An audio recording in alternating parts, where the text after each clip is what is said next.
did we just watch?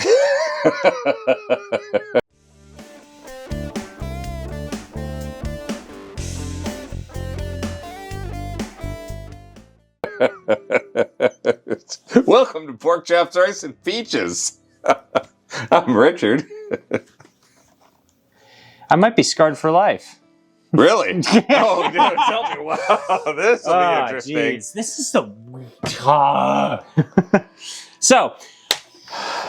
The movie we watched by mistake. The movie we watched by mistake, because I definitely would not have watched this intentionally.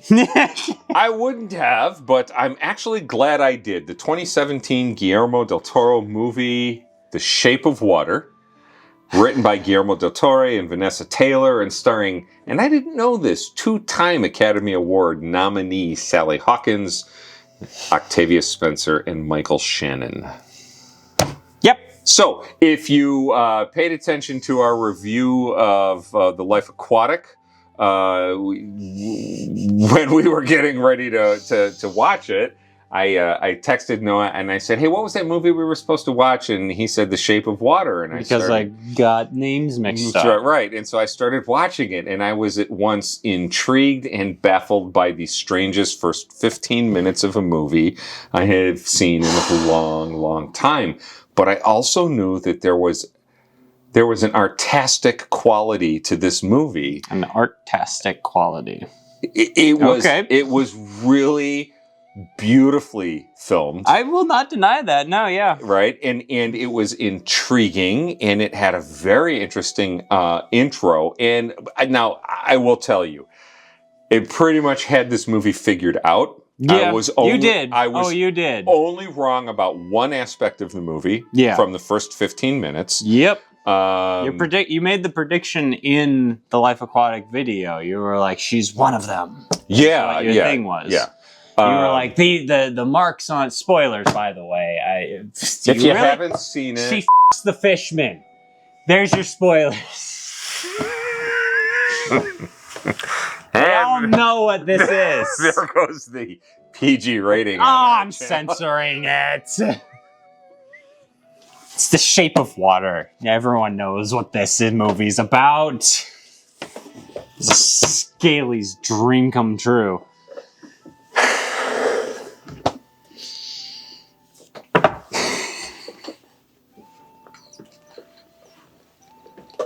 You're gonna have to fill some time here. No.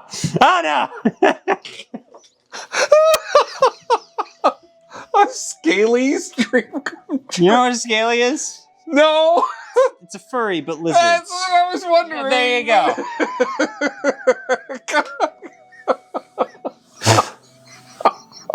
Oh my goodness.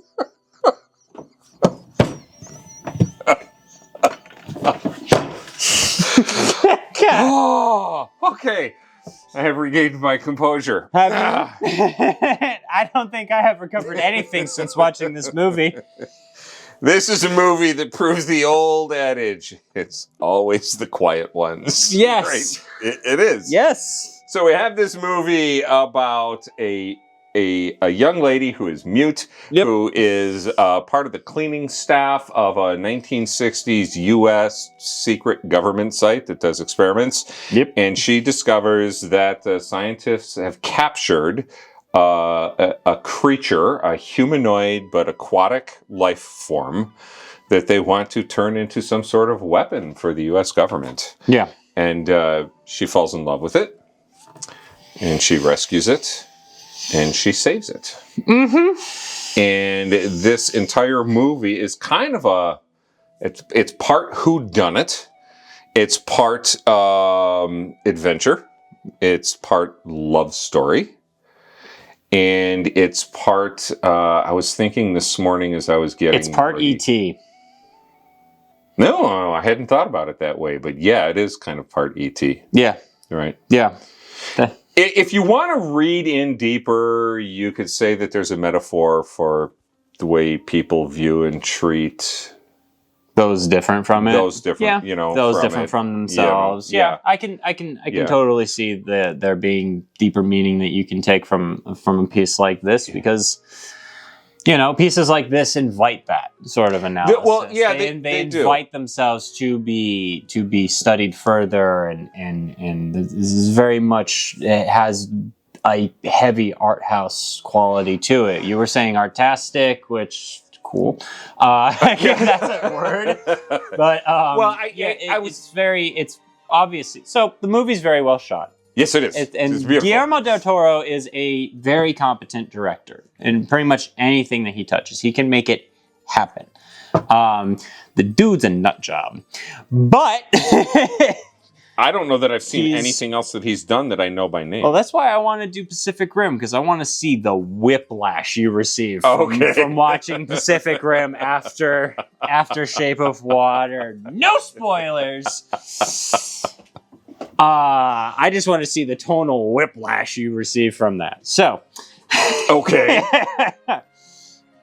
is he the type of director that will take a subject matter or a story that's dramatically different from other things he's done, but do it equally as well, just in a completely unexpected way?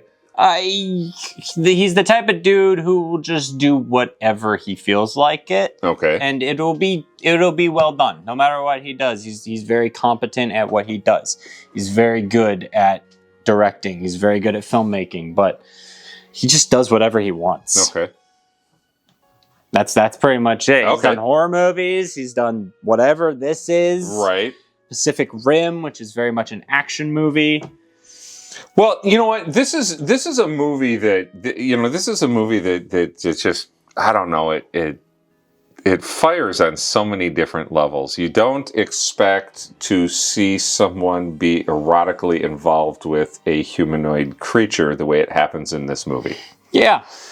Although I'm kind of I gotta call BS on the bathroom filling up with water to the extent 100%, 100%. But there's a fantasy aspect to this movie that makes you look past that and just go along for the ride in the fantasy that it is. I didn't go along for any part of this ride knowing where it was ended up.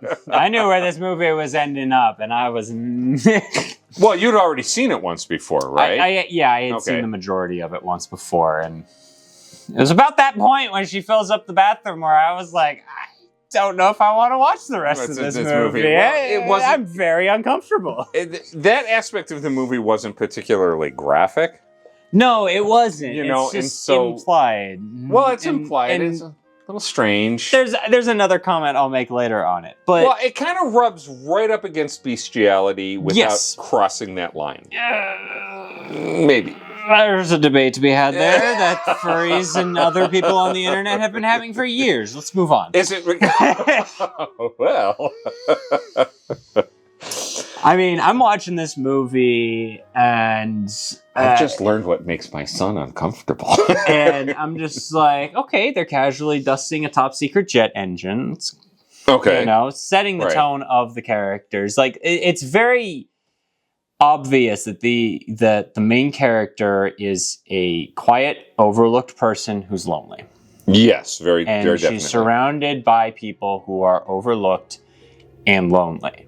Mm-hmm. And it's about finding that connection. It's about all these people finding connection through the rescue of this creature, and seeing the relationship form between her and the creature, and finding renewed meaning in their life through watching them bond and watching them grow and everything else. But so I can see what this movie's trying to do. I can see what the point he's trying to make, and everything else. So putting my uncomfort aside, that is it's very well done.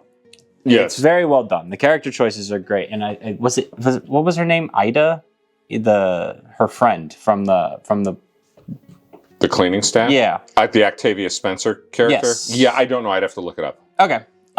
Zelda, that's it. Zelda. You have Zelda. Zelda. Sure. Zelda. I knew it was something in that. Right. Yeah. No. Zelda Fuller. Great character. Well played. Yeah. All the actors and actresses did a fantastic job in this movie. There was not a performance on screen that I looked at and said that's a weak performance. Yeah. It was very well done. And quite funny because of the It's not Michael Shannon. It's the fish dude. He also was the fish dude in Hellboy. So was he really? Yeah, he's a professional contortionist, and he does. Apparently, he's starting to get typecast as fish creatures because he's very good at aquatic work, swimming underwater in prosthetics and playing creatures. Okay. But he was the aqua dude in Hellboy. I don't think I've ever seen Hellboy. All right. Maybe we'll add it to the list. No, I add Hellboy to the list. Yeah, well, I'll just put it on the list right here. But so he's got experience playing aquatic creatures. It's the funny part about this. Well, it's interesting you should describe those characters the way you did because most of the characters are characters that are living lives of quiet desperation. Yeah. They're existing. They're making it through the world just barely. Yeah. Nobody's particularly happy. Nobody's particularly successful. And they just kind of exist. They just kind of exist. And the antagonist of the movie, Richard Strickland, the investigator, played by Michael Shannon, hey Zod, that was my first thought. Oh, that's right, he was. I knew I had seen him before. Yeah, I literally went, oh, it's Zod. Gotcha.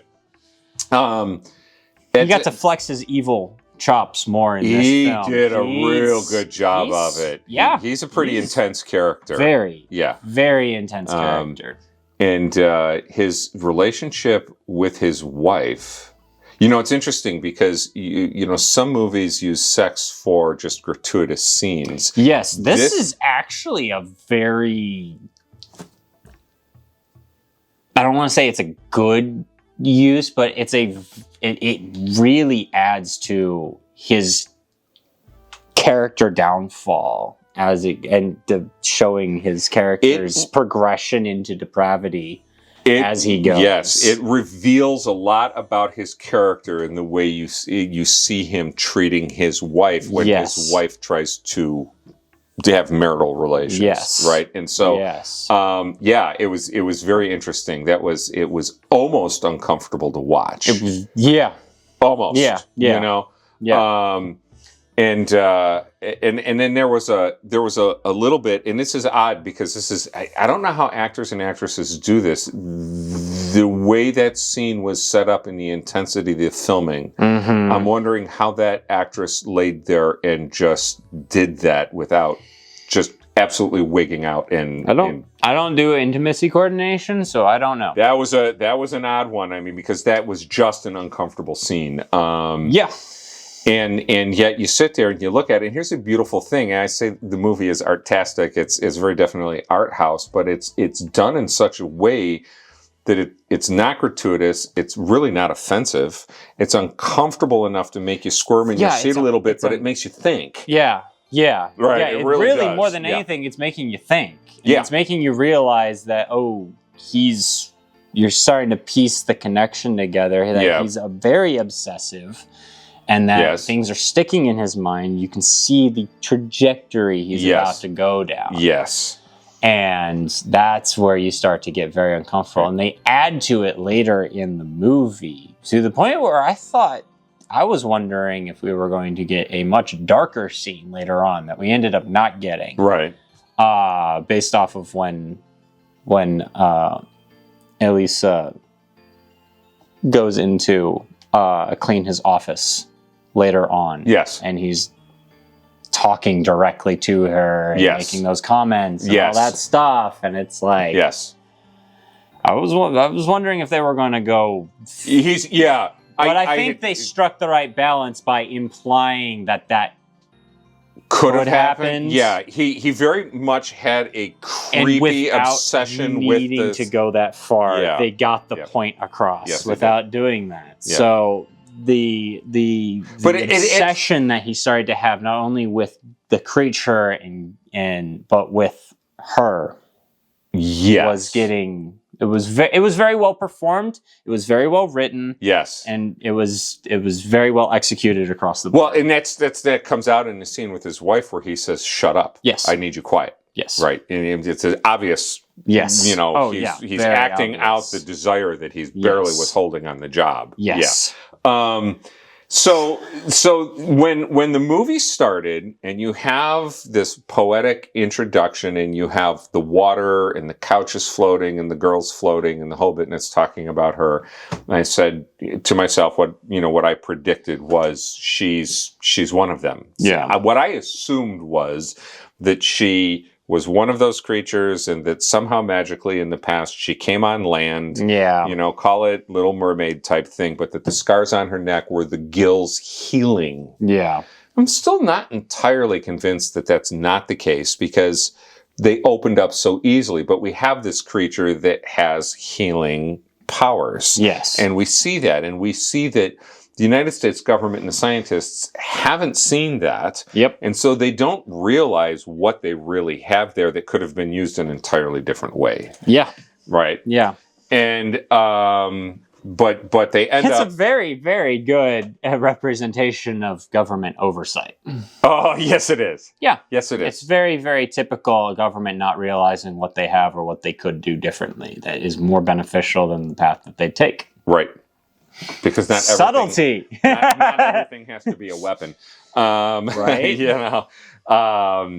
And so at the end of the movie, I'm not surprised they end up in the water together. I'm not surprised that she develops, gills and can breathe. Because it's the only way that they were going to be able to be together. And the only other outcome to the movie would be a tragedy. Yes, a Romeo and Juliet-esque tragedy. So, to be fair, the movie did feel like it could have gone that way. It could have gone that way. It could have gone that way. And it would have been a much darker ending to the movie. Yeah.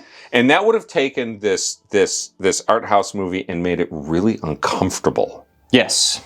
And I don't think it would have been as successful as it was. Probably not.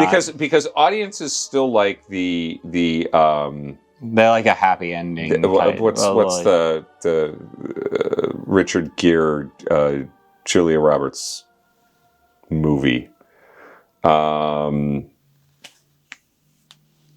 She plays the prostitute. He plays the wealthy man. I'm completely drawing a blank on the name.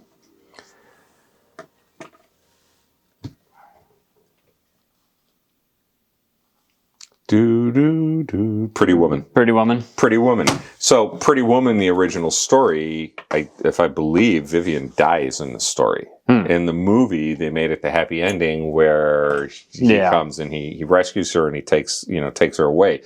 Audiences still want that happy ending. Yes. And this movie, as it could have gone two different directions, it still delivers that happy ending. Yeah. It still delivers the love can prevail message. I don't know, my happy ending would have ended with them both dying. Right. Putting a stop to whatever monstrosities are about to result, but that would have been my happy ending. But nah, it was a tragedy for me.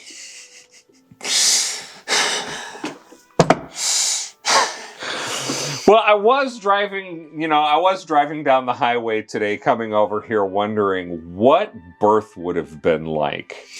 I don't need, no! See, here's the thing. I don't need more of an explanation because they took time out of the movie to explain his anatomy. I did not need. It opens. I don't need a visual description of the anatomy. And the thing is, Zelda is just sitting there going, okay. Yeah. Like, not even a, you got issues. Or anything else. It's just she just went with it. Like, no, girl, no. That is not how you react to your friend giving you this information.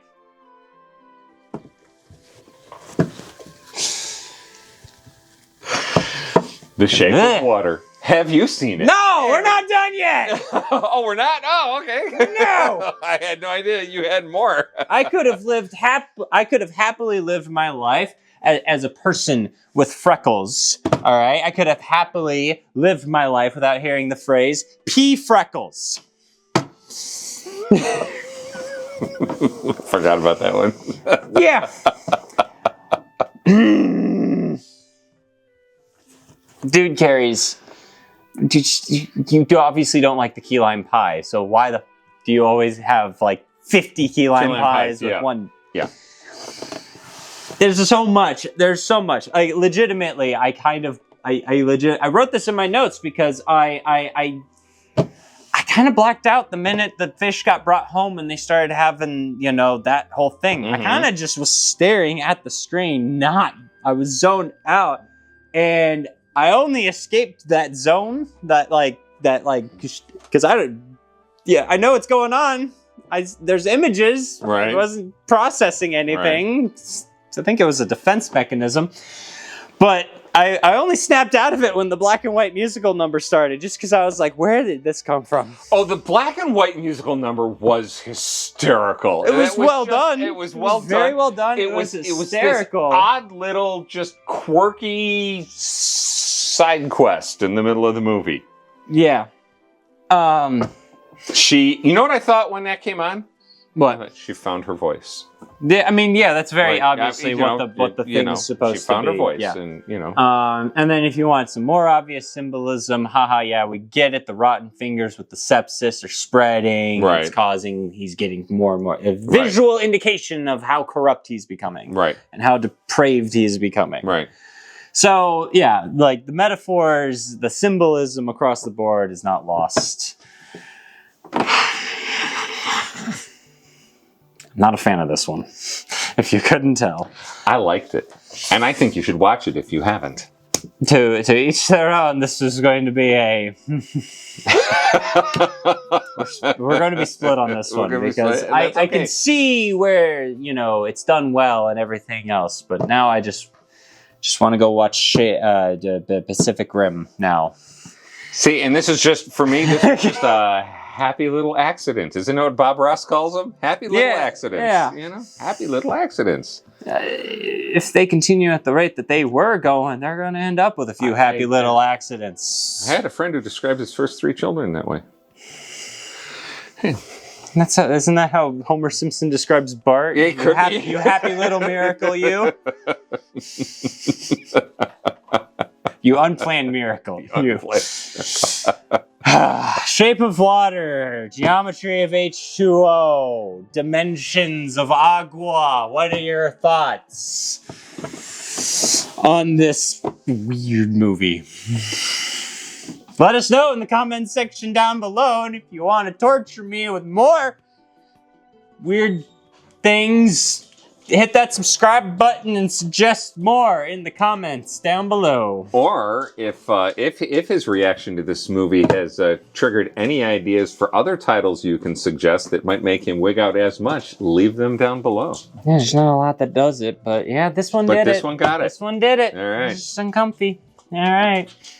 Thanks for tuning in to Pork Chops, Rice, and Peaches. We'll see you next time.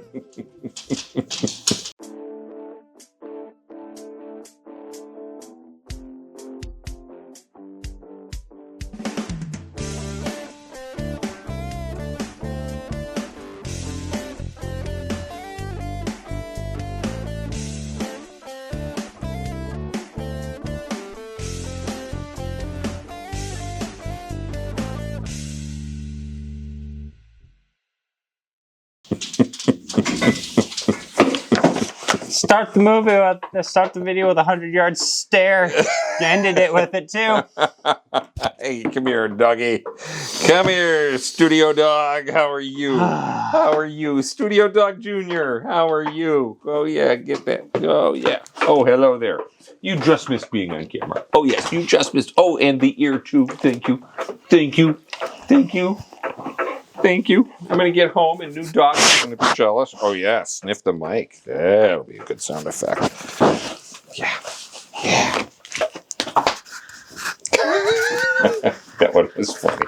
Okay, I had no idea what we were going to do for that one, and that one turned out to be really funny.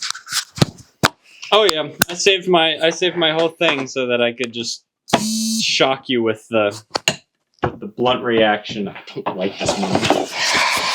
I really did not like this movie. Did you watch it? What did you think? I thought that whole movie was weird. It was. I was like, somebody had a thing or something, and they were like, yeah. There were fetishes being realized on screen. It's just... I had never heard of Staley before. that was funny. Yeah.